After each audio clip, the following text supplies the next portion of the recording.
Señor decano del Colegio de Abogados de Lima, del ilustre Colegio de Abogados de Lima, señor presidente del Poder Judicial, señor exdecano del Colegio de Abogados, señor presidente de la Junta Nacional de Decanos y Decanos del Colegio de Abogados de Junín, ¿no? Señor miembro directivo, señores directivos de la Junta Directiva del Colegio de Abogados de Lima, señores invitados, señores oficiales generales, también hay algunos amigos luchadores de la democracia a los cuales me referiré puntualmente, y público y abogados y la gente que nos ve por la internet. Cuando el decano, el doctor César Bazán Naveda, a quien conozco hace muchos años, desde que yo era estudiante en la Facultad de Derecho de la Universidad de San Martín de Porres, me dijo: Paco, te vamos a dar la medalla de Vicente Morales Duárez. Me quedé sorprendido, porque todavía lo seguía viendo como un gran maestro, ¿no? Y no me di cuenta que habían pasado 30 años desde que en este mismo salón recibí la medalla de la Orden de los Abogados. Entonces, para mí es un gran honor recibir esta medalla por, no sé, algo habré hecho, ¿no?, en estos años, en 30 años, que no me he dado cuenta. Y yo por eso, señor decano, en primer lugar, le agradezco a usted y al Colegio de Abogados por darme esta condecoración tan importante para nosotros los abogados.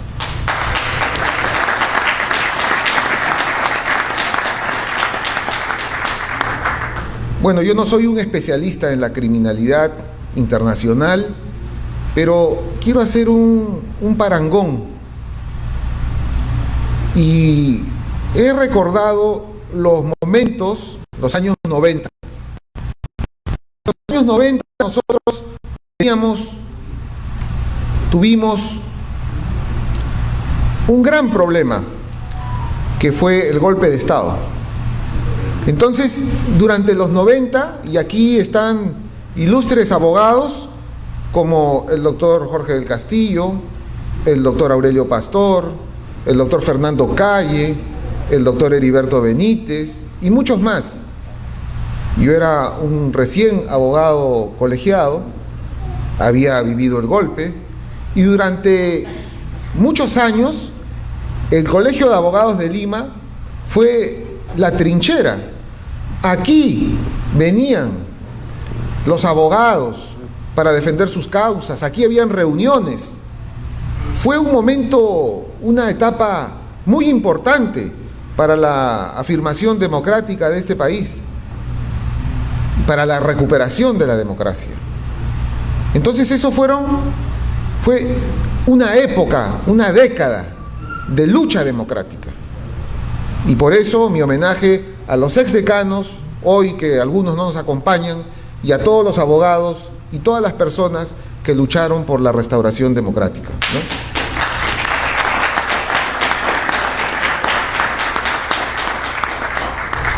Pero el tiempo fue pasando y hoy los problemas centrales, y yo felicito al decano por esta iniciativa. Aquí veo a los oficiales generales, al jefe de la DININCRI, al jefe de crimen organizado de la Fiscalía, a los oficiales de otros cuerpos y a los señores decanos de otros países de América, que, como me comenta el decano, estamos teniendo el problema del crimen organizado.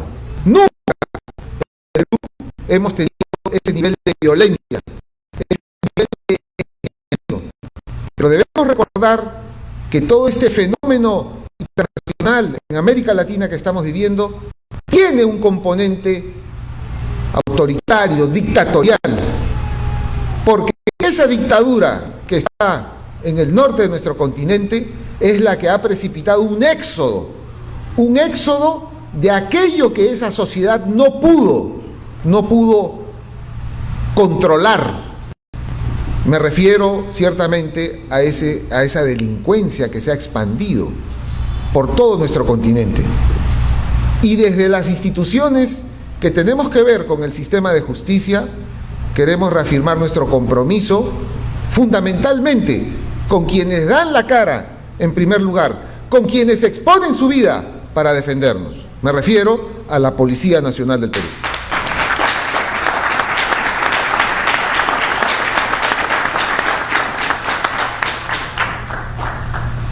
¿Cómo llegar a combatir esto? Esa es la tarea que seguramente se debatirá aquí en este seminario internacional, con las primeras medidas, las primeras propuestas y con ese pronunciamiento. Por tanto, así como el Colegio de Abogados de Lima en los años 90 fue un baluarte, fue el paradigma de la lucha por la democracia, hoy el Colegio de Abogados de Lima toma la iniciativa. Quizás en algún momento los órganos públicos también tomen conciencia y esta iniciativa clara de la sociedad civil representada por la Orden de los Abogados, nuestra orden, nuestro ilustre Colegio de Abogados, es la que toma la iniciativa, porque esto debe parar. No podemos tener un país, no podemos vivir en la capital, no podemos vivir en América Latina con estos niveles de violencia desatadas. Tiene que haber un basta ya y debemos unirnos para que esto termine. En ese sentido, el Poder Judicial, el Tribunal Constitucional, el Ministerio Público, estamos, ¿no?, unidos. Así como hace un año, casi un año, nos unimos cuando hubo un nuevo intento de un golpe de Estado.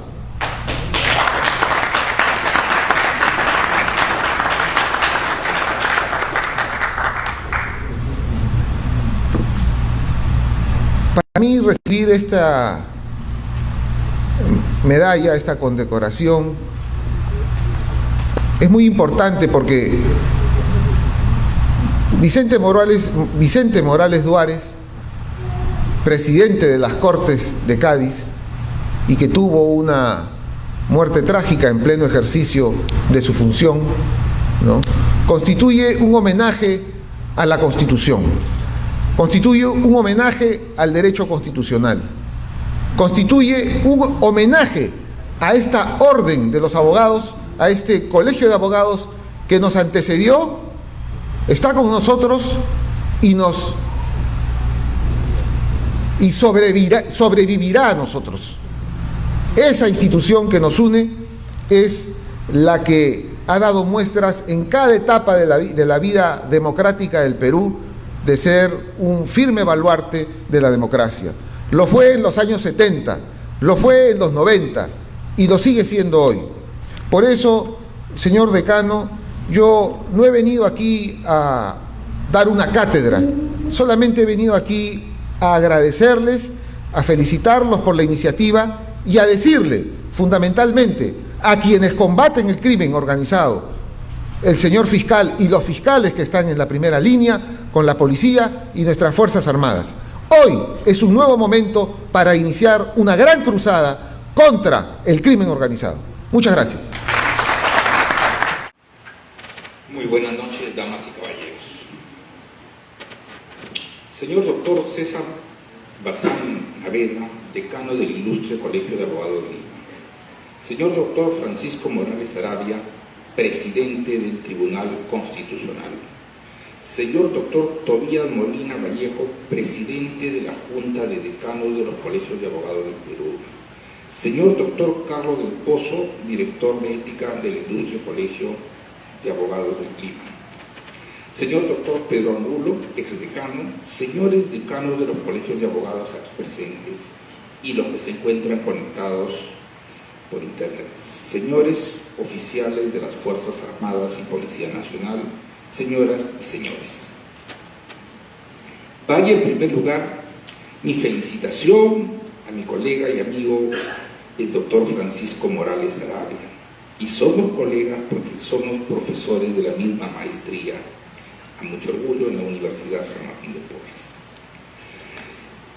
Yendo ya al tema que nos convoca, este Foro Internacional de Colegios de Abogados y Federaciones contra el Crimen Organizado resulta ser muy oportuno, porque partimos que la criminalidad organizada y también la no organizada en el Perú, se ha vuelto común a todos los países. No voy a dar un discurso del tema porque no sería lo propicio, pero sí les voy a hacer algunos comentarios reales. Me reunía yo, por ejemplo, con el embajador de Chile y me decía cómo en el norte de su país habían aparecido bandas de sicarios, extorsionadores, y en la misma ciudad, en la capital, habían surgido pues conductas criminales que no se conocían antes. Si ustedes recordarán, yo he estado, por ejemplo, en ese país, más o menos por el año 2010, no se veían estos problemas. Si ustedes van yendo por cada país de América y converso con embajadores de distintos países, solo he puesto este ejemplo, todos coinciden que tenemos el mismo problema. En el Poder Judicial hicimos este año un congreso internacional sobre unidades de flagrancia y cómo combatir la delincuencia. Curiosamente, y aunque mucho se criticó por la prensa, por ciertos sectores interesados, el que mejor respuesta nos dio fue el representante de Salvador. Estuvimos acá a un juez penal de El Salvador y al presidente de la Corte Suprema de ese país. No es que tengamos que copiar esos modelos, pero sí debemos tomarlos en cuenta. Deben servirnos de alguna orientación. Obviamente, quienes pretenden mantener este status quo nos dirán, es un país pequeño, es otra realidad, y claro, es distinto, pero hay ciertas conductas o ciertas líneas fundamentales. Por ejemplo, el liderazgo. En el Perú no existe un liderazgo al más alto nivel en la lucha contra la delincuencia. Lo sabemos. ¿Quién es el líder que es capaz de convocar a todos los poderes del Estado, a todas las instituciones para combatir la delincuencia? No existe. Un ejemplo, eso existe. Entonces, ¿por qué no vamos a buscar un liderazgo?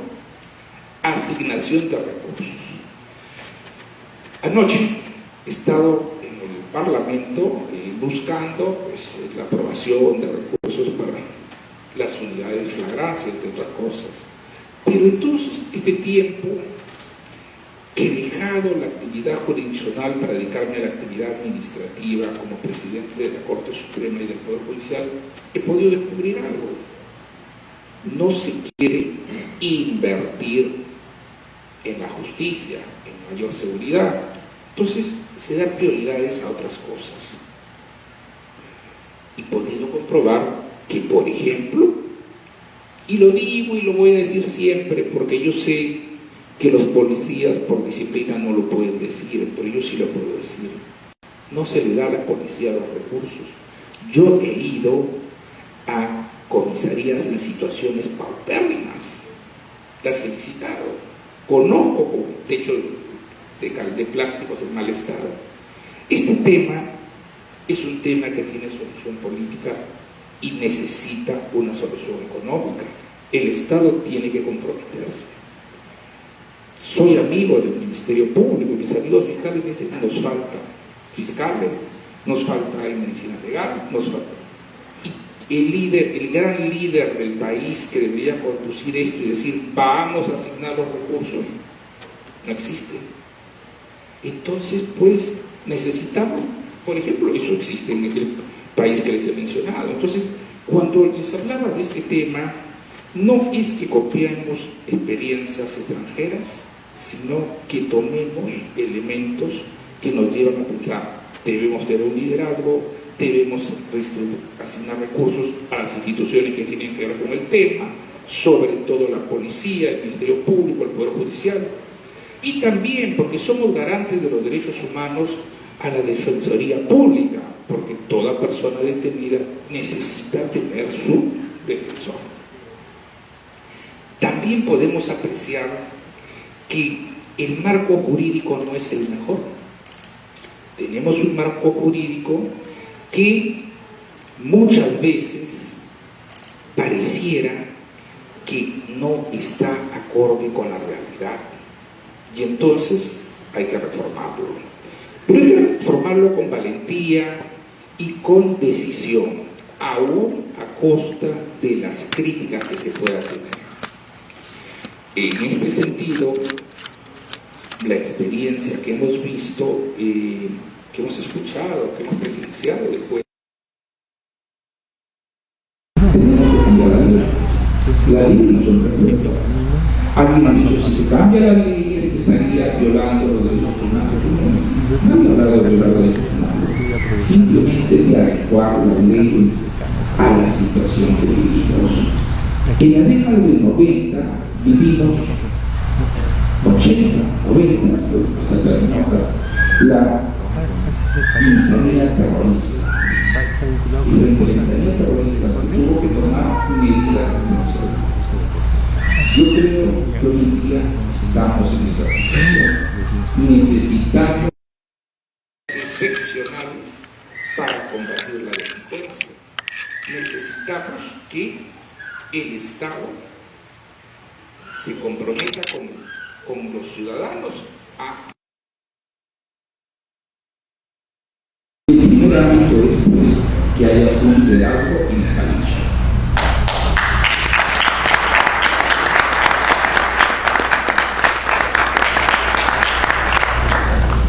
Hay muchos esfuerzos particulares digo porque de distintos lugares, la policía, el Ministerio Público, el Poder Policial, cada cual hace su esfuerzo.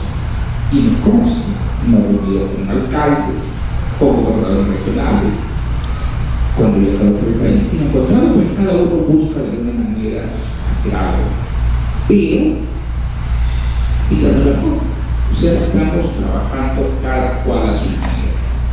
En ese sentido, yo creo que este Congreso nos va a servir para conocer más sobre la experiencia extranjera y sobre todo para que en este Congreso salgan algunas propuestas totalmente decididas de que tenemos que reformar lo que existe y exigir a quien nos gobierno que asuma el liderazgo.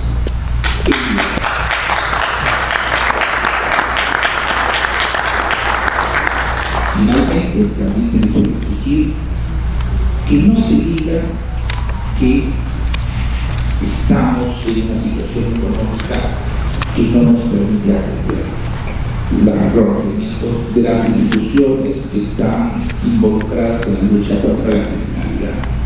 Porque en un país donde exista criminalidad en aumento, donde no se pueda caminar tranquilo, no se pueda tener un negocio tranquilo, pues tengamos idea que nadie va a hacer. Por más que nos digan en calma, no va a haber inversión mientras no haya seguridad. En ese sentido, pues, saludo al Colegio de Abogados por la oportunidad de este evento y le deseo, señor decano, señores participantes, mucho éxito, y estoy seguro que más temprano que tarde tendrá que cambiar nuestro país en esta lucha contra la criminalidad. Muchas gracias.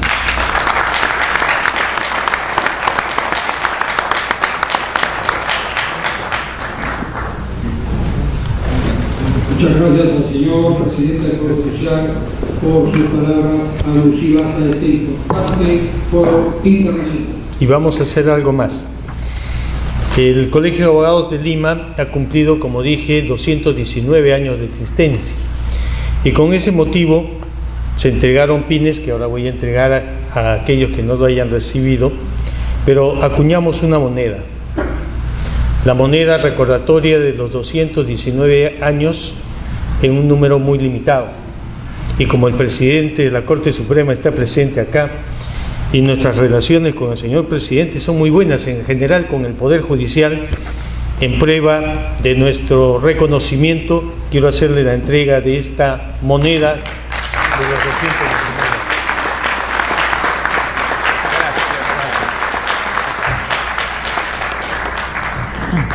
Señoras y señores, el mensaje del señor decano de esta ilustre orden, el doctor César Bazán Naveda.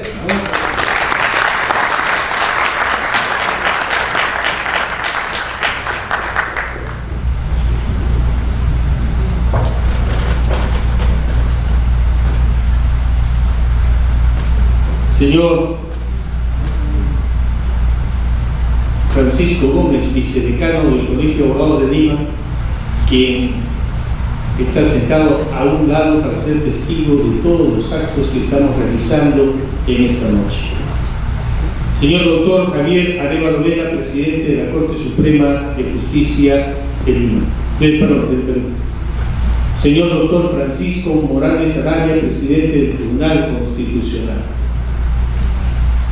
Señor doctor Pedro Angulo, ex decano del Colegio de Abogados de Lima. Señor doctor José Javier Jiménez Martínez, presidente de la Asociación de Abogados Liberales de México. Señores miembros de la Junta Directiva del Colegio de Abogados de Lima. Señor presidente de la Junta de Decanos de los Colegios de Abogados del Perú, doctor Tobías Molina, y decano del Colegio de Abogados de Junín. Señor almirante Luis del Carpio Azagra, director de la Escuela de Guerra Naval, que estuvimos allí también invitado por nuestro almirante.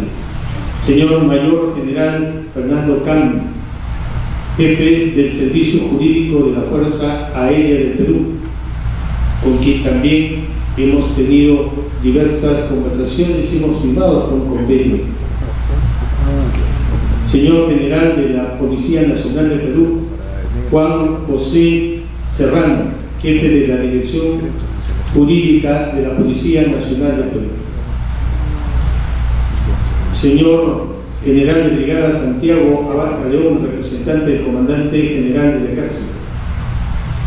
Señor general Óscar Arriola, director de la DIRINTI de la Policía Nacional del Perú, a quien lo hemos visto mucho por televisión en los últimos tiempos. Señor embajador Iván Garafudí, representante de la ONU en el Perú. Señores decanos o presidentes de las Federaciones de Abogados de México, Honduras, Costa Rica, Panamá, Venezuela, Colombia, Ecuador, Bolivia, Chile, Argentina, Uruguay, Paraguay y Brasil. Señores abogados, damas y caballeros, todos los días, antes de trabajar, o prendemos la televisión para ver las noticias, o tomamos el diario para enterarnos de lo que va a pasar. Y aquellos que vemos las noticias nos encontramos siempre con las noticias de asaltos, de homicidios, de ataques a los diversos ciudadanos. Es decir, pareciera que el televisor chorrea la sangre. Esto es una mala noticia para empezar el día, para cualquier ciudadano en cualquier parte del mundo, porque nos da una evidencia propia que no nos sentimos seguros ni siquiera en nuestras propias casas. Algo está pasando que las cosas se vuelven difíciles. ¿Queremos vivir en paz? Sí, claro. Entonces preparémonos para declarar la guerra a los delincuentes, porque los delincuentes ya nos han declarado la guerra a todos nosotros y debemos terminar.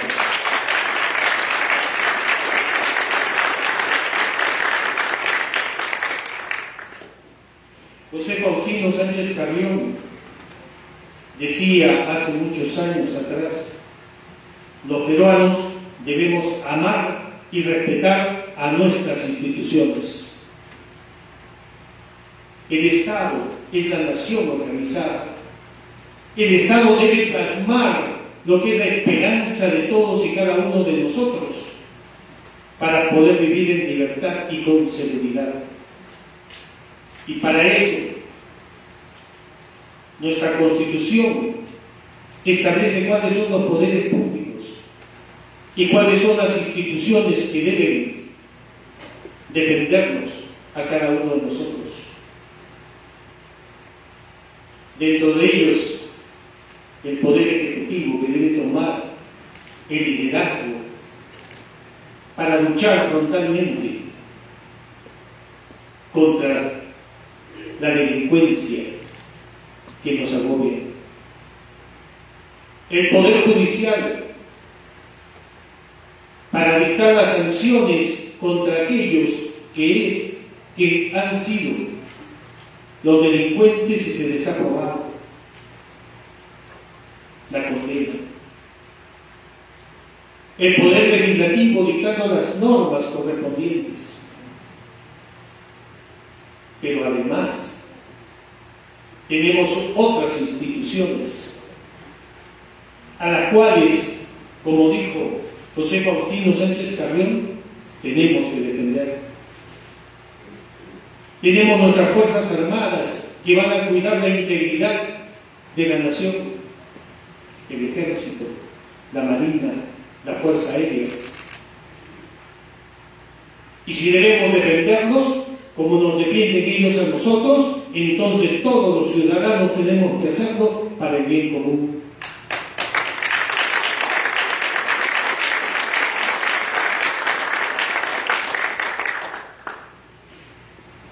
De otro lado, la policía, que es quien ve el orden interno y tiene que defendernos de lo que pasa dentro de nuestro país con toda esta delincuencia. Pero así como ellos tienen la obligación y el derecho de defendernos, nosotros como ciudadanos también tenemos la obligación y el derecho de defender a la policía que nos defiende a todos nosotros.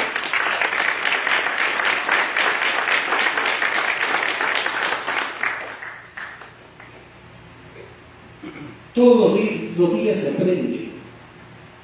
Y un miembro hoy día de la Marina de Guerra, en la conversación previa a entrar a esta sala, nos contaba el enfoque de los alemanes respecto del momento en el cual negaron al Partido Comunista la inscripción como partido político.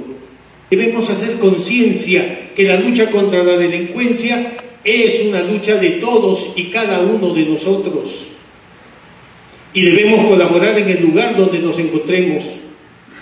En la policía para hacer las investigaciones y captura, en la fiscalía para hacer adecuadamente las denuncias y en el Poder Judicial para dictar las sentencias en el plazo que sea razonable.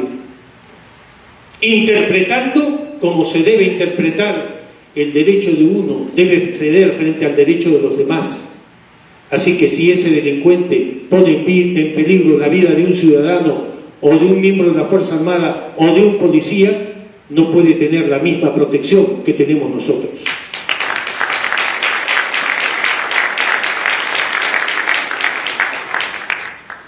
Cicerón decía, si queremos ser libres, debemos ser esclavos de la ley.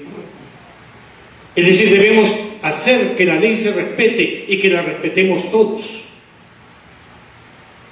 Por lo tanto, los que infringen la ley solamente deben tener el castigo que la ley les debe dar por aquellas cosas que ellos quebrantan en el derecho de los demás.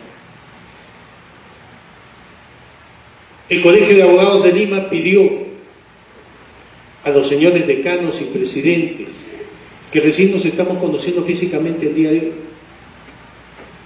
una reunión para ver qué podemos hacer respecto de la lucha contra el crimen internacional organizado. Y la sorpresa fue que ese no es un problema solamente de Perú, es un problema de México, es un problema de Bolivia, es un problema de Ecuador, es un problema de Argentina, es un problema de cada una de nuestras naciones, con variedades, porque la delincuencia no es igual en cada uno de nuestros países. Pero nos dimos cuenta que si no hacemos algo para solucionarlo, si no proponemos desde el punto de vista legal de aquellas cosas que nosotros conocemos, entonces no somos parte de la solución, somos parte del problema. Y nosotros no queremos ser parte del problema, sino ofrecerle solución a nuestros ciudadanos.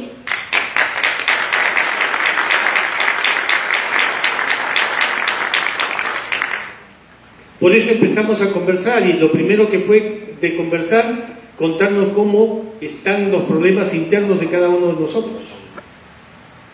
Unos más graves, otros menos graves, pero en el fondo el problema siempre es el mismo. El bien contra el mal. No podemos dejar que los delincuentes nos ganen la batalla, y por eso estamos aquí hoy día. Mañana trabajaremos.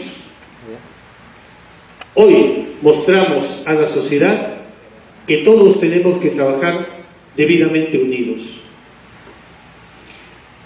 Hace 2 semanas atrás tuvimos aquí un evento con la Municipalidad de Pueblo Libre. Y allí acordamos hacer proyectos para presentarlos al gobierno de cómo solucionar el problema, visto desde lo menos hasta lo más. Porque cada municipio también tiene sus propios problemas, sus propias realidades.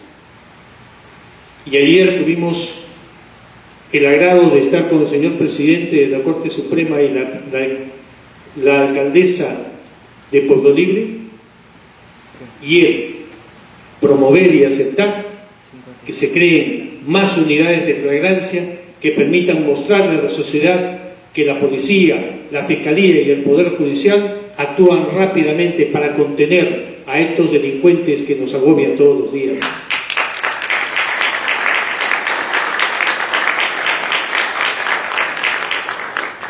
Hay buena disposición. Los que estamos en defensa de la sociedad tenemos buena disposición. Lo que tenemos que encontrar es la forma de trabajar organizadamente, como equipo, la policía, con la fiscalía, con el poder judicial. Los abogados también, porque nosotros tenemos la visión del mostrador de los dos lados. Unas veces nos toca defender a los delincuentes y otras veces nos toca defender a los agraviados. Así que conocemos las mañas de uno y de otro. Debemos colaborar y queremos colaborar. Para eso estamos aquí. Para decir que no nos vamos a quedar con los brazos cruzados. Mañana, como digo, reitero, conversaremos del tema. De otro lado, el próximo mes se va a cumplir un año de una ingrata noticia que todos los peruanos tuvimos. El día 7 de diciembre se anunció el discurso del presidente de la República. Y el presidente de la República en su discurso dijo que disolvía el Congreso, que mandaba arrestar a los miembros del Tribunal Constitucional, a los miembros de la Corte Suprema, que iba a gobernar mediante decretos leyes. ¿Qué estaba diciéndonos? Que se convertía no solamente en un dictador, sino que para él la Constitución no servía para nada. Si él dice eso, entonces él no sirve al Perú. No nos sirve para nada. Y la buena noticia de todo ese día que estuvimos esperando, porque nos convocamos aquí los miembros del Colegio de Abogados, para, como años antes que ha citado el doctor Morales, defender la democracia, fue que las Fuerzas Armadas declararan que ellos apoyaban a la Constitución.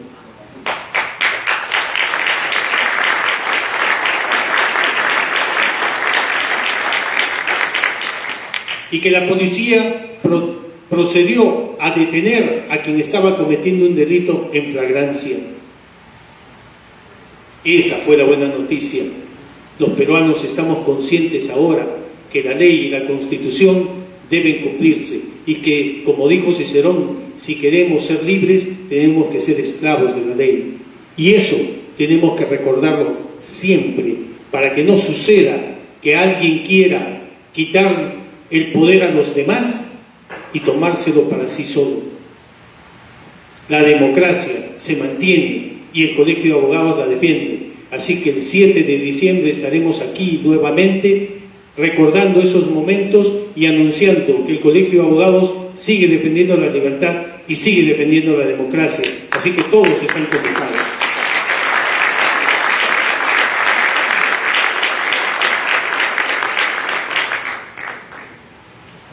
Hay algunos que no lo entienden y nunca van a entender, porque el concepto de democracia para ellos no es el concepto de democracia que tenemos. Para nosotros el concepto de democracia es el gobierno de las mayorías dentro de un sistema legal. Para esos otros el gobierno de la democracia es su gobierno, no importando lo que los demás piensen. Así que, así como los terroristas tenían su propio concepto de la democracia, que era aniquilarnos a todos nosotros, no podemos permitir que esos conceptos autoritarios de la democracia sigan esparciéndose por toda nuestra ciudad y por todo el mundo. Repito nuevamente a Cicerón: si queremos ser libres, debemos ser esclavos de la ley. Y los abogados lo sabemos.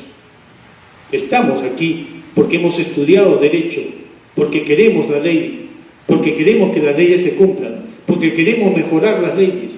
Y encontramos también que muchas veces no es un problema de leyes, es un problema de voluntad de gobierno, de decisión política. Y eso es lo que demandamos.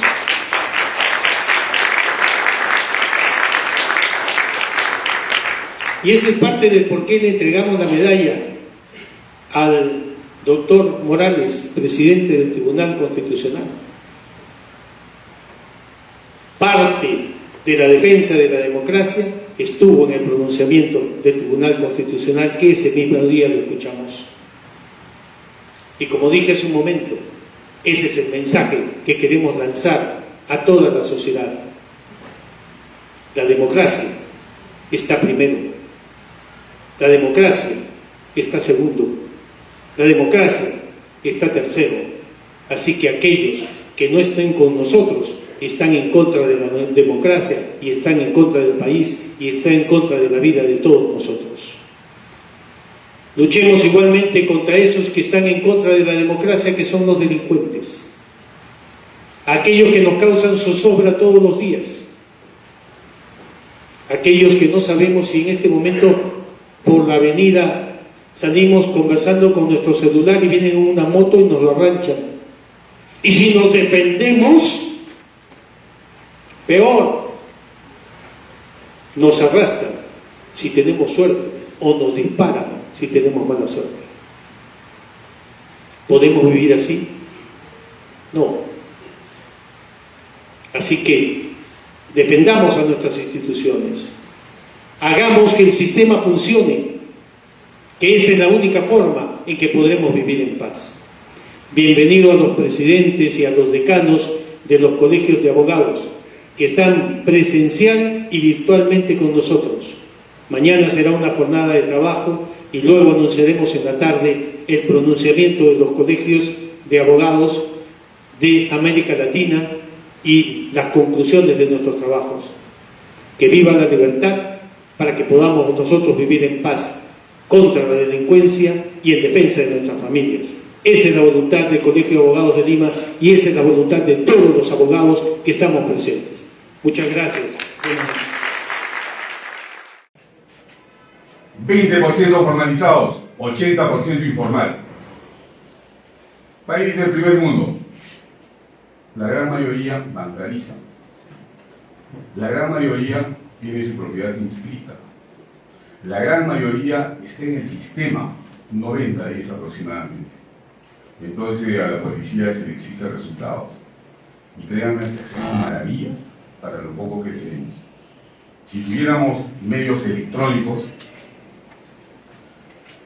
con toda seguridad de que mejoraríamos esto. Nosotros todavía estamos con una geolocalización de 500 metros a la redonda. En el mundo ya se habla, pues, en forma puntual, ¿no? Entonces queremos saber de dónde se dan las llamadas telefónicas, etcétera, etcétera. Con ese tipo de tecnología podemos llegar rápidamente al delincuente, al ladrón, al facineroso, al bandido. Es sencillo. Decisiones políticas. Entonces, someto eso a su consideración y, bueno, respecto a la cooperación judicial internacional, obviamente que en materia de cooperación judicial internacional, la Fiscalía Nacional la Fiscalía de la Nación es la autoridad central. Y obviamente que los procesos de extradición se tramitan con un informe del Poder Judicial y por intermedio de Relaciones Exteriores, que es un tema que ya lo expuso y incluso en el ámbito normativo el ponente que me antecedió. Yo voy a hablar acerca de qué es lo que hace la policía con relación a los mecanismos de cooperación policial. Y tenemos dos mecanismos de cooperación policial. Uno a cargo del Interpol, que conglomera 195 países.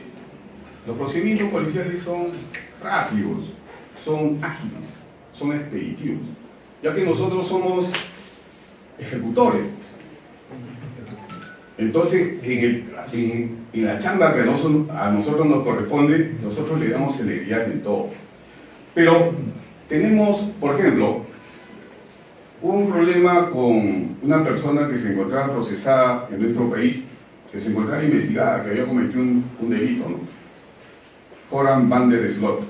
No sé si eso les trae. Sí. El caso van der Slot es un ciudadano holandés que antes había cometido el delito de homicidio en Estados Unidos, vino al país y mató a una joven en un hotel de Miraflores. Él se escapó, salió del país. Solamente la articulación de las dos policías y migraciones permitió que este ciudadano, cuando se quería traspasar la frontera con Chile, sencillamente la autoridad chilena no lo dejó ingresar, no lo dejó en frontera y lo agarramos. Procedimiento policial célebre, articulado con migración. Entonces, nuestro procedimiento, como les digo, nosotros cuando tenemos las herramientas articulamos rápidamente. Anteriormente, fíjense, les indiqué de que era necesario que se articulen las organizaciones. ¿Y por qué necesarios? ¿No? Y sobre todo voy a hablar de la RENIEC. Hay ciudadanos que son extranjeros, cometen delitos en sus países, vienen al Perú y cambian de identidad. Y voy a hablar específicamente de Jonathan Torres Zamora, que estaba procesado por asesinato en Ecuador. Vino al Perú y adivinen ustedes, a esta persona se le encontró con un DNI peruano. Entonces la pregunta que salta a la vista es la siguiente, ¿no? Oye, ¿cómo es que pudo obtener un DNI peruano? Claro, porque el DNI peruano, ¿cuál es el documento de origen? Partida de nacimiento. Caramba, entonces, ¿qué sucede? Tú vas avanzando y nos damos cuenta, pues, que tenemos leyes demasiado permisivas, leyes totalmente laxas que permiten cambiar de identidad. Y esto se dio desde la época del terrorismo. ¿Qué es lo que pasó en la época del terrorismo?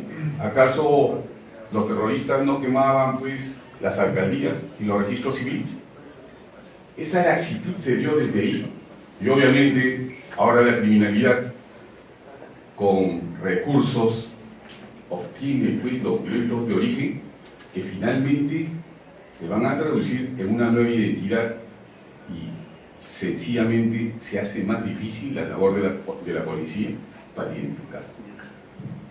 Ecuatoriano que al último se sacó un DNI peruano. Esos son dos temas técnicos, ¿no? Y con relación a las extradiciones, señores, la policía pone todos sus esfuerzos, pero les doy un nombre. ¿Qué les dice el caso Vladimir Cerrón? A todos ustedes pues les trae a colación de que es un ciudadano peruano que tiene una condena de carácter efectiva por jueces dictada por jueces de la República, ¿no es cierto? Entonces, ¿qué es lo que corresponde si no se encuentra en el país? Dictar una alerta roja a nivel internacional. ¿Sí? Es lo que corresponde, pues, ¿no? Para buscarlo y encontrar. Porque lo que se trata es de que los delitos no queden impunes.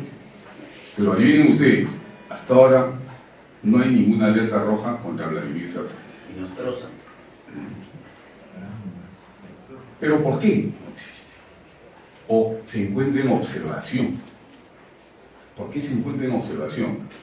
Porque sencillamente cuando se llenan las fichas para remitir las fichas de identificación a la Interpol, no se llena adecuadamente la ficha de datos. Y la ficha de datos, ¿de qué manera se puede llenar? ¿Qué delito se cometió? ¿Quién lo cometió? El cuándo, y el dónde y por qué. Entonces el problema es, señores, cómo se cometió el delito. Cuando se hacen las descripciones. En el caso de Vladimir Cerrón, si el pedido dice que es un gobernador regional que cuando se encontraba en el cargo se cometieron determinados ilícitos, sencillamente cuando lo procesa la Interpol hace la siguiente contingencia, ¿no? Esto se encuentra en observación porque puede colisionar con los derechos humanos, y uno de los derechos humanos es que no puede haber persecución por razones políticas. Entonces yo me hago la pregunta, ¿quiénes son los que llenan estas fichas? ¿De dónde derivan estas fichas? Evidentemente de los mandatos judiciales.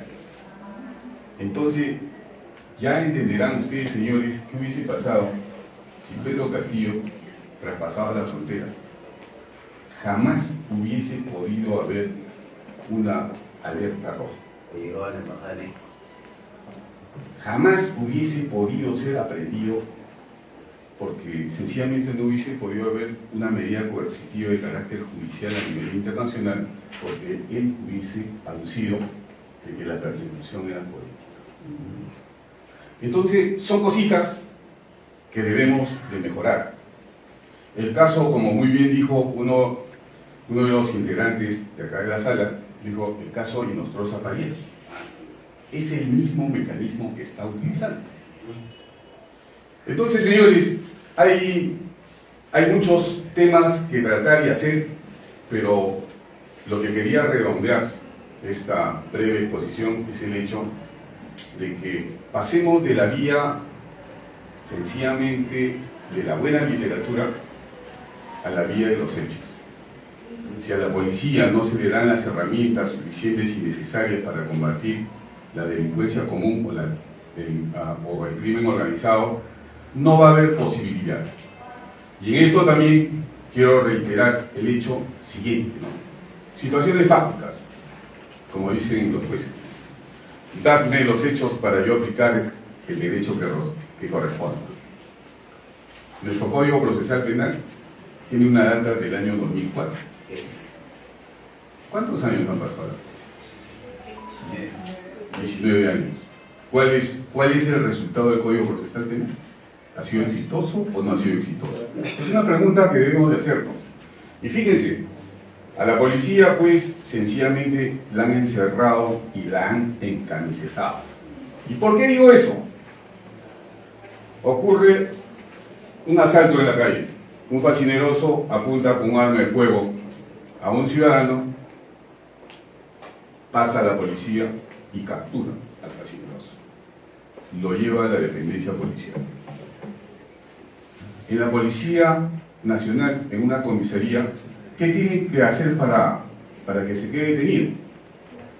Darle su acta de detención. ¿Sí o no?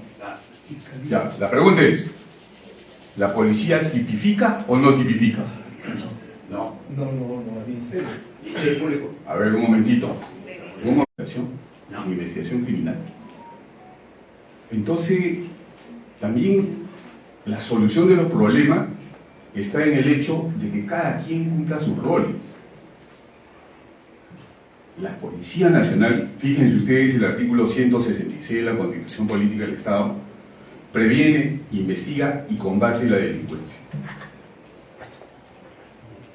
¿Qué hace el Ministerio Público? Control de la legalidad.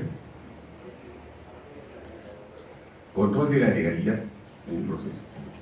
Entonces, cada quien en el rol que corresponde. Cada quien en el rol que corresponda, ¿no? Entonces, y esto trae a colación lo siguiente, ¿no? Y es un tema ya de indignación personal en mi condición de miembro de la Policía Nacional y también como ciudadano.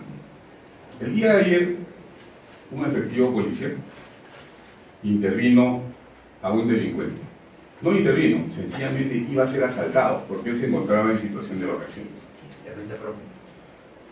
Consecuentemente, el efectivo policial mira al delincuente y hace uso de su arma de fuego. Lo mata. En la tarde, el efectivo policial, sencillamente, la policía le da libertad. Y adivinen ustedes qué. Llegó una integrante del Ministerio Público para indicar por qué le habían dado libertad a ese efectivo policial. Entonces yo me hago la pregunta, ¿de qué manera quieren que combatamos el delito si a las personas que cuidan el patrimonio público, privado, cuidan su propia vida y la de terceros, al último quieren dictarles medidas coercitivas de la libertad? Entonces, y vamos al extremo, ¿no?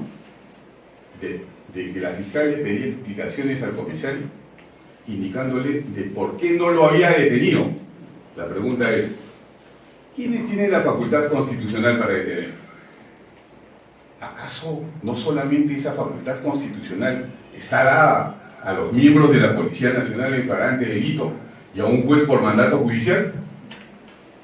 Entonces, señores, estos temitas son necesarios que pongamos en reflexión.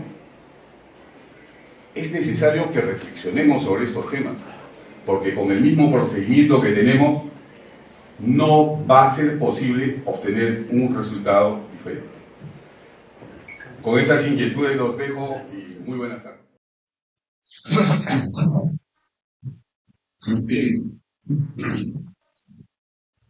Señor doctor, excelentísimo decano del Instituto del Colegio de Abogados de Lima, mis generales, Arreola, general Serrano, sí, en esta mesa de honor, señor doctor, señores doctores, abogados de los diferentes distritos, Colegio de Abogados de Lima. En primer lugar, pedí el de conducto regular, permiso, señor decano, para poder dirigirme a tan brillantes personas que en este momento participan de este foro. He seguido muy detenidamente las exposiciones que antecedieron, más que con títulos, creo que con cicatrices. Voy a exponer rápidamente a ustedes, porque tenemos dentro de algunas horas para resolver unas tutelas de derechos sobre los investigados que día a día se nos presenta, día a día. Definitivamente el diagnóstico situacional referente a esta lucha contra la criminalidad, tal y cual lo han advertido magistrales conocedores de esta línea de construcción del delito, definitivamente hay que estar en el lugar para poder. No es fácil. No es fácil pararse frente a usted. No es fácil. Porque acá estoy seguro que saldrán los antídotos que puedan dar alguna solución. En este momento la sociedad, lamentablemente, por historia nos puso en este lugar. Ya estoy seguro que será la historia la que se encargue de juzgar, la justicia divina de esta palabra. En esta persecución del delito acrecentada del año 2018-2019 a la fecha, a pesar de lo que se advierte, a pesar de lo que se dice, día a día, la Policía Nacional del Perú ha continuado indesmayablemente, segundo a segundo, haciendo lo poco que hemos podido hacer. Y eso se refleja en la región, se refleja en Chile, se refleja en Ecuador, se refleja en otros países. Cuando muchos y muchas nos estuvimos cuidando en la pandemia, ve la Policía Nacional del Perú, ve la Brigada Especial contra la Criminalidad Extranjera, señores. Es que han logrado identificar y a muchos sacar de circulación, como la andaeta Carlot y Satanás, brazo armado directo de Niño Guerrero, en plena pandemia. Definitivamente ahora la vida nos da la oportunidad para estar frente y exigirnos más, lógicamente, claro que sí, claro que sí. Definitivamente, lo único que creo que nos va a hacer salir de esto, en mi línea, no va a ser la moratoria, no va a ser cualquiera. Quizás sea una herramienta segunda, pero si no existe ese corazón de policía, de detective, de enfrentarse día a día, hagamos lo que hagamos, será pura falacia. Y toda la vida nos seguiremos quejando. Señores, hay personas que se han unido a esta línea criminal, y estoy seguro, son los principales opinólogos que nos critican, en lugar de fortalecernos. Señores, más nos demoramos en una detención que peleamos contra nuestras mismas fuerzas. Suerte, creo que no han venido y no han sido recibidos en este ilustre colegio de abogados. Profesionales de mi misma línea, articulando. Maldita en silencio, articulando, pidiendo el celular, haciendo una serie de instrumentos, desapareciendo las evidencias. Entonces, bajo esa línea, ¿cómo enfrentamos? ¿Cómo? Pide el teléfono, nosotros le confía al abogado, y ya lo tiene Wanda del Valle Bermúdez, ya lo tiene la madre. ¿En quién confiamos? En la última operación, mi general acá, mártir de la democracia, y no es porque sea general, porque desde chiquito se nos mató combatiendo el delito. Y hoy día me felicito, porque la vida es justa, y nos ubica en los lugares justos de participar en esta reunión con mi general Oscar Manuel Herrera Delgado.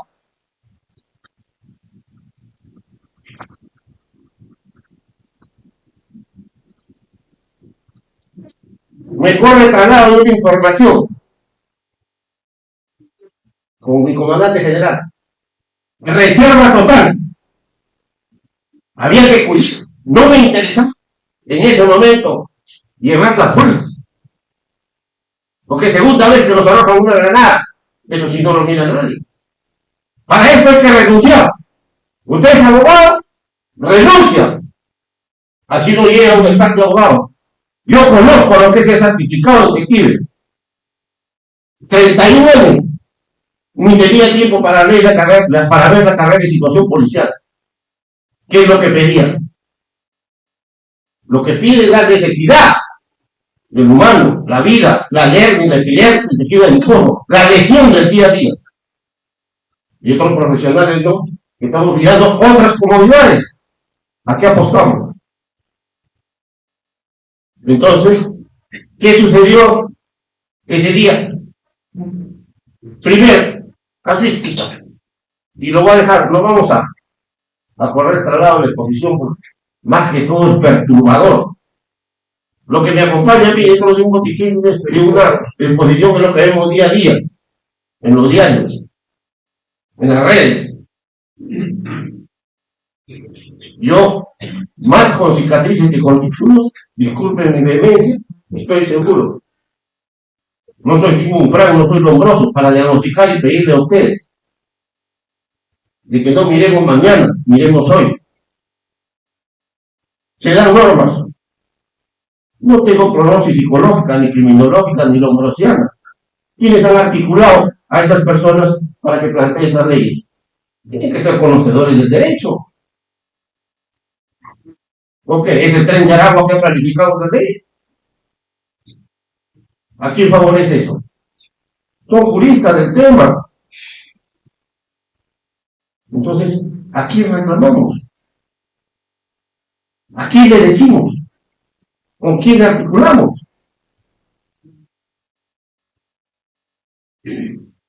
Asesinan a una dama, lanzan una granada. Coronel, 1, 2, 3, 4, 5, 6. 1, 2, 3, 4, 5. Ichini, San, Chico, como los jueces. No, porque de policía a veces nos van a encontrar en todos los escenarios, sí, claro que sí. Claro que sí. Al menos capturados, pero no ocultos, asesorando normas. Entonces, ¿a qué hora podemos ingresar, mi general, mi comandante general? Hora del almuerzo, porque los extranjeros son flojos. Suerte, que ingresa, hubieran dejado el planeta y estamos parados frente a ustedes. Yo siempre estoy de luto, porque no sé en qué momento la vida me llevará. No sé. Segundo operativo. Siguió como coronel. Que me ir esa fuerza, fracasado. Por no pedir a la fuerza de tercer nivel. Porque eran más de 30 ciudadanos extranjeros con armas y granadas.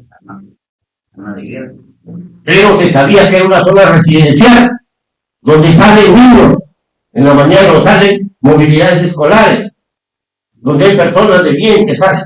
Entonces, pues yo tengo que formarme eso. 3 efectivos. Yo he pedido la palabra. Porque tengo, por orden de mi general, ir a articular, ir al laboratorio, que las pericias estén informadas. Entonces yo, señores, agradezco tanto, señor Caro, y a todos ustedes. Yo les traigo la voz de este grupo que la vida me ha santificado en comandarlo. La Brigada Especial contra la Criminalidad Extranjera y la Extinción de la Investigación de Homicidio. Hemos cumplido, en parte, señores, en parte, toda la Brigada Especial contra la Criminalidad Extranjera, homicidios, señores, en la pandemia, ahí está registrado. Y el actual comandante general, nuestro señor comandante general actual, es que le ha dado personería a la Brigada Especial contra la Criminalidad Extranjera. Nos están fortaleciendo, claro. Yo lo único dentro de mi humilde año, jamás voy a estar a la alcance de ustedes. Por eso que muchos se han retirado. No les puedo llevar soluciones. Pero sí mi vehemencia, creo, aunque sea mi desesperación, les llevará preocupación para apoyarnos. Confíen en nosotros, confíen. Definitivamente, habemos malos elementos. Existe Caín y Abel. Hay gente que su misma policía lo señala. Hay gente que no lo podemos señalar. Será la justicia de mira lo que nos señala. Hay gente que ya se está beneficiando, ya está pidiendo tarjetas con estas normas. ¿Quién lo inventó? ¿El derecho constitucional o el derecho penal de esa norma? Que el señor cautivo lo bendiga y esas ánimas, a las cuales todavía le debemos justicia, que los ilumine usted, para que verdaderamente enfrentemos este momento difícil, pero como peruanos, con la roja y blanca bien puesta, saldremos adelante. Muchas gracias. Indudablemente, hay de estos jefes de organización internacional en cualquier tipo de delito ingresan a nuestro país, como también hay de las organizaciones criminales peruanas que son perseguidos y salen. ¿Qué hace la justicia de una u otra manera para poder capturar, poder tras las rejas para que el delito no quede impune, ya sea fuera de la frontera del Perú o dentro de nuestro territorio?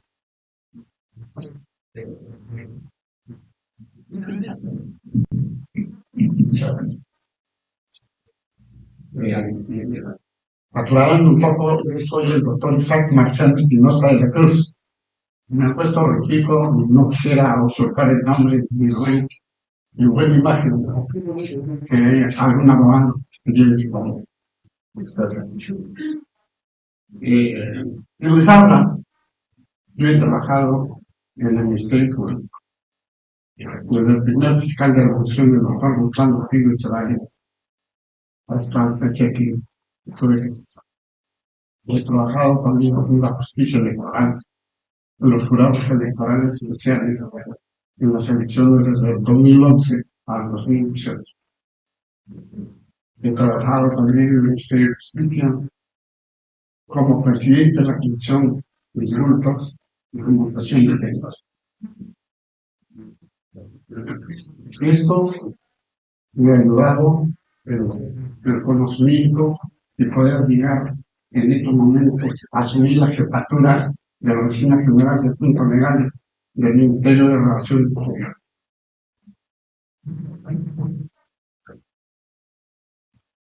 Para comprender un poco cómo es que el Ministerio de Relaciones Exteriores tiene que ver en esta lucha contra la criminalidad organizada. El artículo 55 de la Constitución nos habla sobre los tratados. Los tratados celebrados por el Estado y en vigor forman parte del derecho nacional. En efecto, ese es el mandato constitucional. El artículo 56, aprobación de tratados. Los tratados deben ser aprobados por el Congreso antes de su ratificación por el presidente de la República, siempre que verse sobre las materias: derechos humanos, soberanía, dominio integral del Estado, defensa nacional y organizaciones financieras y tal. También debe ser aprobado por el Congreso los tratados que crean, modifican o suprimen tributos, los que exigen modificación o regresión de alguna ley, los que requieren medidas legislativas de su ejercicio. De esta norma constitucional, lo que vemos es qué son los tratados. Los tratados ejecutivos, el artículo 57 nos habla. El presidente de la República puede celebrar o ratificar tratados o adherir a estos sin el requisito de la aprobación previa del Congreso en materias no contempladas en el artículo precedente. En todos estos casos debe dar cuenta al Congreso. Nótese, en su redacción, el presidente de la República puede celebrar o ratificar tratados o adherir a él. ¿Qué significa? Que solamente es facultad del presidente de la República celebrar, ratificar o adherir estos tratados. Cuando el tratado afecte disposiciones constitucionales, debe ser aprobado por el mismo procedimiento que rige la reforma de la Constitución antes de ser ratificado por el presidente de la República. La denuncia de los tratados es potestad del presidente de la República, con cargo de dar cuenta al Congreso, En el caso que los tratados sujetos a aprobación del Congreso, la denuncia requiere aprobación previa de esta norma constitucional. Debemos resaltar que la denuncia de cualquier tratado es potestad del presidente de la República. No hay ningún otro poder del Estado ni otro órgano que pueda hacer la denuncia. Entonces, eso es coherente con lo que se pone en la primera parte. El presidente de la República puede celebrar por aplicar el tratado para realizar esto. En esa línea, el artículo 118, que establece atribución del presidente de la República en el inciso 11, establece dirigir la política exterior, las relaciones internacionales y celebrar y ratificar tratados.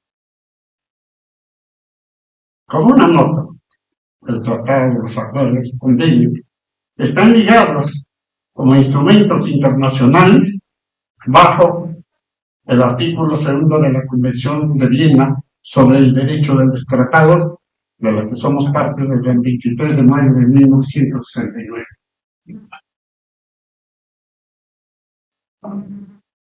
La Ley Orgánica y funciones del Ministerio de Relaciones Exteriores. La Constitución, como todos sabemos, se desarrolla a través de una ley orgánica. La Ley Orgánica del Poder Ejecutivo, como ustedes podrán ver, en virtud del establecido en el artículo 4 de la Ley 29.158, Ley Orgánica del Poder Ejecutivo, el cual señala que el Poder Ejecutivo tiene competencia exclusiva en el ámbito de relaciones exteriores. En esta línea se aprueba la Ley 29.357, que es la Ley de Organización y Funciones del Ministerio de Relaciones Exteriores, el cual determina los ámbitos de competencia de este ministerio. Regula sus funciones, su estructura orgánica y las relaciones con otras entidades públicas. Y hemos resaltado, estableciendo que el sector de Relaciones Exteriores está integrado por el Ministerio de Relaciones Exteriores, conformado por la Cancillería, sus órganos desconcentrados en el Perú y los órganos de servicio del exterior, que no vienen a ser otros que las embajadas, los consulados. Asimismo, en base al artículo 4 de la Ley Orgánica del Ministerio de Relaciones Exteriores, ejerce sus funciones dentro de los siguientes ámbitos: política exterior, relaciones internacionales y cooperación internacional.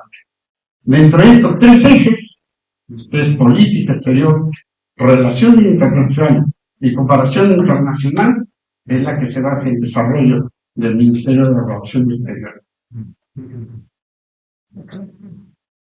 Esto, en el Código Procesal Penal, en el inciso 5 del artículo 512, tiene una señal. Corresponde al Ministerio de Relaciones Exteriores brindar el apoyo necesario a la Fiscalía de la Nación como autoridad central en sus relaciones con los demás países y órganos internacionales, así como intervenir en el tratamiento de las solicitudes de cooperación que formulan las autoridades nacionales. De igual manera, si así lo disponen los tratados, recibe y poner a disposición de la autoridad central las solicitudes de cooperación jurídica internacional que presentan las autoridades extranjeras. Es un mandato que establece el Código Procesal al Ministerio de Relaciones Exteriores.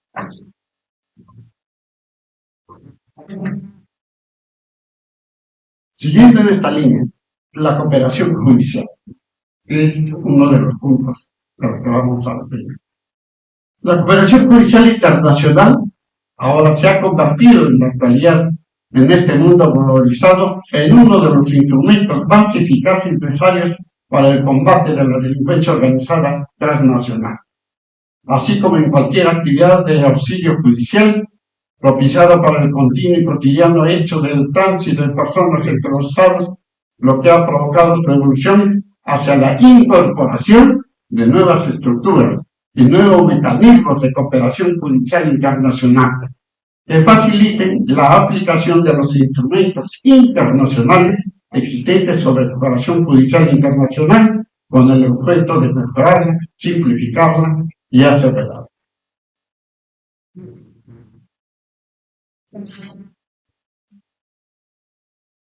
¿Cuál es el papel del Ministerio de Relaciones Exteriores en la cooperación judicial? El reglamento de organización y funciones del Ministerio de Relaciones Exteriores, en su artículo 30, establece que la Oficina de Cooperación Judicial es la unidad orgánica, depende de la Oficina General de Asuntos Legales, es responsable de la negociación de tratados, convenios y acuerdos de cooperación y asistencia judicial, así como de coordinar su ejecución en el sector de competencias. Esta norma nos habilita, pues, a la Oficina General de Asuntos Legales a negociar los tratados, convenios y acuerdos de cooperación y asistencia judicial.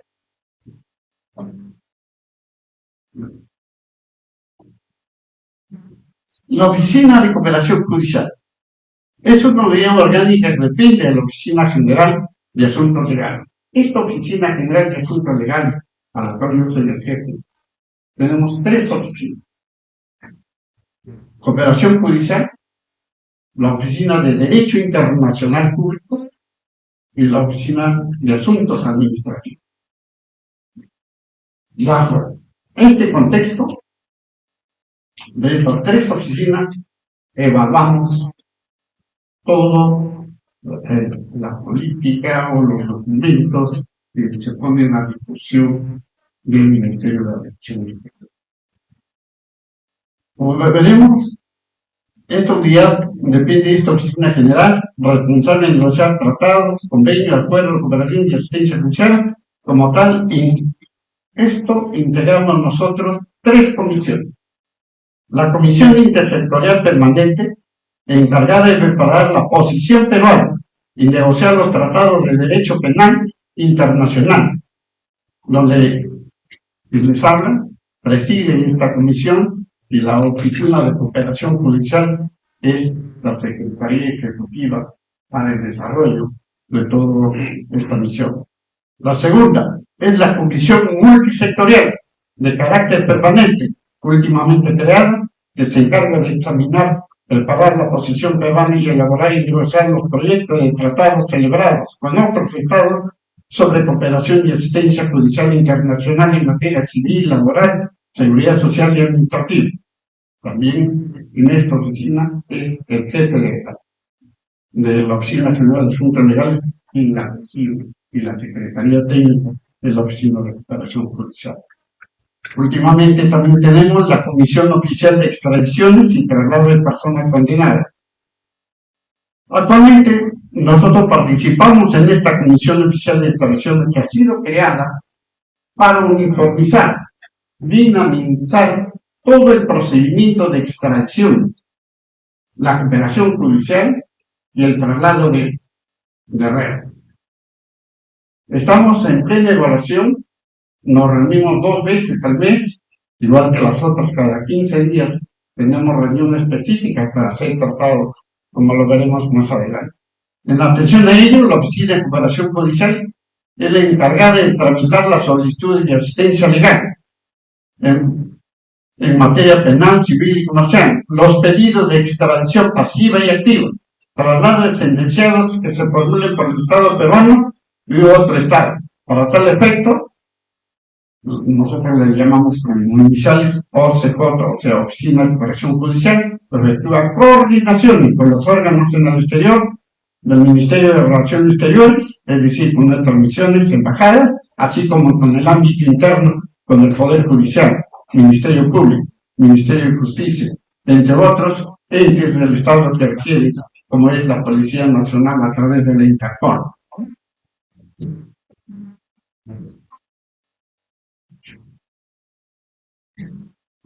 El Código Procesal Penal señala en su artículo 511 cuáles son los actos de cooperación judicial internacional sin perjuicio de lo que pongan los tratados, y son los siguientes: extradición, la notificación de resolución y sentencia así como de testigos y peritos a fin que presenten testimonio.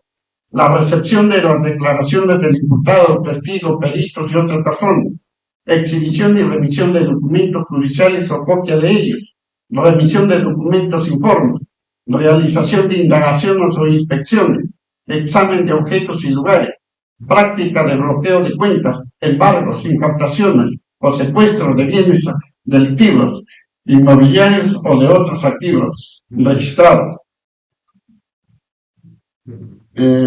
Materia de la comisión de un delito. Y las demás medidas limitativas de derecho. Facilitar la información y elementos de prueba.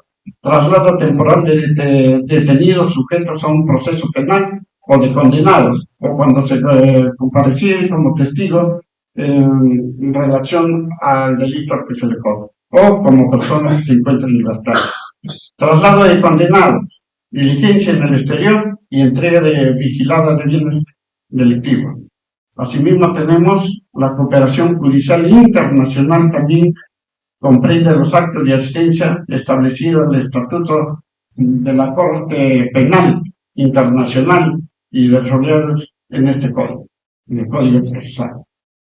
Como verán, todo esto establece el Código Procesal como cooperación judicial internacional que realiza a través del Ministerio de Relaciones Exteriores, exclusivamente manejada a través de la Oficina General de Asuntos Legales con la Oficina de Cooperación Judicial. En esta oficina llegan todos los documentos de los diversos órganos jurisdiccionales de la República y de la Fiscalía para ser tramitados hacia el exterior y del exterior hacia los órganos que van a ser. Señores generales de la policía que nos acompañan, señores decanos, presidentes de los colegios profesionales de México, Ecuador, Panamá, Bolivia, los que están también en forma virtual, señores abogados, damas y caballeros. Se abre una llama de esperanza para todos y cada uno de nosotros cuando nos damos cuenta que todos los que estamos involucrados o sufrimos los avances de la delincuencia tenemos la vocación y el interés de superar estos estados de zozobra. Lo conversamos el día de ayer, lo ratificamos con las magníficas exposiciones del día de hoy y lo continuaremos viendo ahora que nos quedamos los decanos después para poder discutir sobre estos temas y hacer un pronunciamiento oficial de todos nosotros respecto de la criminalidad internacional organizada y de la criminalidad dentro de cada uno de nuestros países. Respecto de la posición que cada uno de los que tenemos que ver con la administración de justicia y la persecución de la criminalidad, vamos a opinar. Así que hoy ha sido una mañana fructífera. Nos ratificamos en la voluntad permanente de luchar contra la criminalidad y desde nuestra posición dar las propuestas adecuadas. Hace un momento el fiscal que estuvo presente nos dio una tarea para buscar un decreto legislativo que lo que hacía era levantar el número de años para poder dictar la detención provisional y en muchos casos para dar libertad a aquellos que ya están cumpliendo una condena o para aquellos que están a un paso de ser sentenciados se discrimine si la sentencia es con detención o concediéndoles una libertad vigilada. Bueno, tenemos un gran problema. Acabo de leer la exposición de motivos de este decreto legislativo y en buena cuenta nos dice: como no podemos tener presos a los delincuentes porque no hay espacio, hay que darles libertad. Ese es el papel del Estado. Ese es el mensaje que nosotros debemos recibir. Es aquello que nosotros que somos los ciudadanos y por los cuales están los que están en el gobierno o en el Congreso, nos pueden dar, así nos cuidan. Entonces, esos mensajes tenemos que nosotros darlos de otra manera, porque parece que no saben lo que los ciudadanos sentimos. Ayer dije que por el derecho de uno no puede sacrificarse el derecho de todos. Ahora lo ratifico, por el derecho de algunos que están presos, nos dan peligrosidad a todos nosotros porque nos sueltan. Ese mensaje no puede ser aprobado por el Colegio de Abogados de Lima.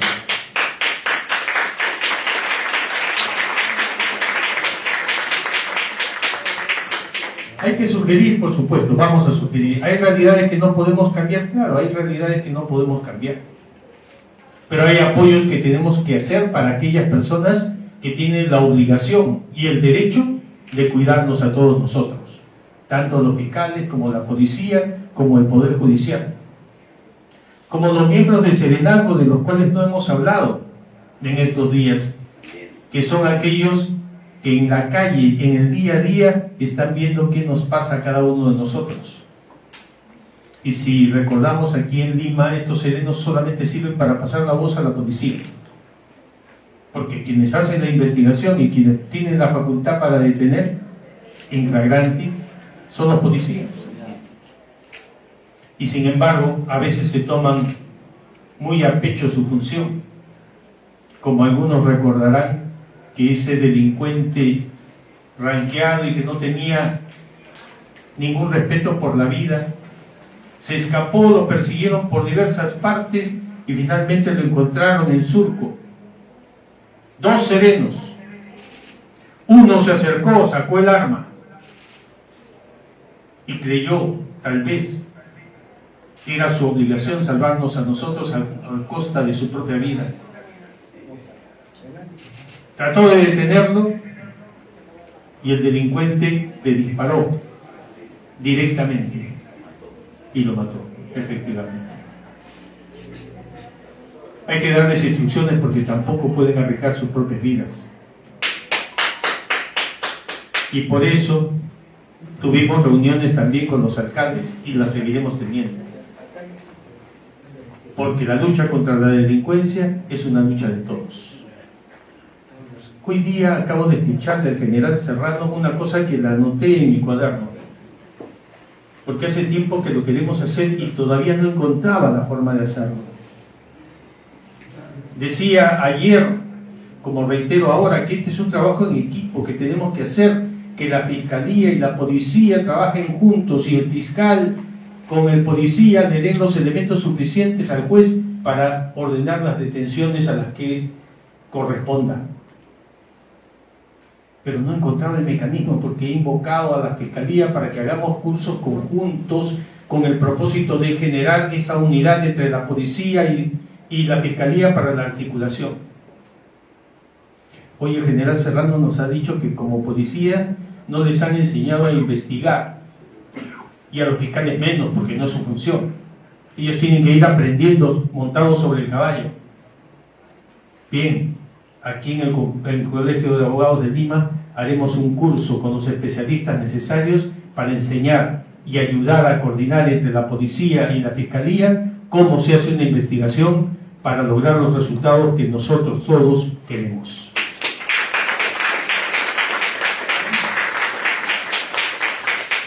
Ya lo veremos para el mes de enero o el mes de febrero del próximo año, antes que terminemos nuestra gestión, porque si terminamos y si no lo hemos hecho, se queda ahí en el tintero como muchas cosas. Pero voluntad, dije, existe. Interés existe. Así que muchas gracias a todos por haber estado presente en esta mañana tan ilustrativa, porque ahora nos toca a nosotros tomar nuestras propias decisiones. Muchas gracias. Buenas tardes.